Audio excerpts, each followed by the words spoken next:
gaano ka-importante itong larong to sa inyo ngayon against Toyota? Ay, lahat ng laro basta kalaban Toyota masyado importante sa Crispa dahil yan ang mabigat na kalaban ng Crispa Pirme.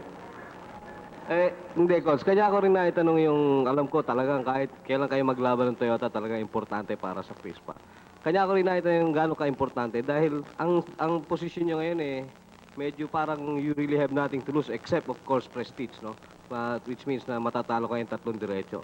By winning tonight, you will not only prevent Toyota from winning 3 in a row over you, but at the same time, you will go direct to the finals, di ba? That's right, Jun.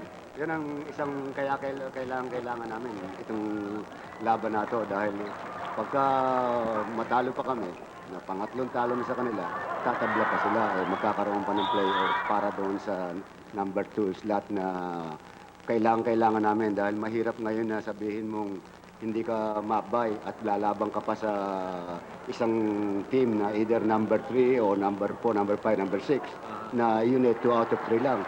Sa 2 out of 3, minsan kang matsambahan ng kalaban mo masyadong mabigat na para sa makabawi. Coach, natalo kayong 2 beses sa Toyota, both by 1 point, no? And I'm sure pinag-aralan niyo yan sa tape. Meron ba kayong special strategy ngayon para sa kayong laro niyo ngayong gabi? Wala, Jun. Maasa na lang kami sa law of averages. Kailangan naman manalo kami. That's Coach Baby Dalupan. Thank you very much.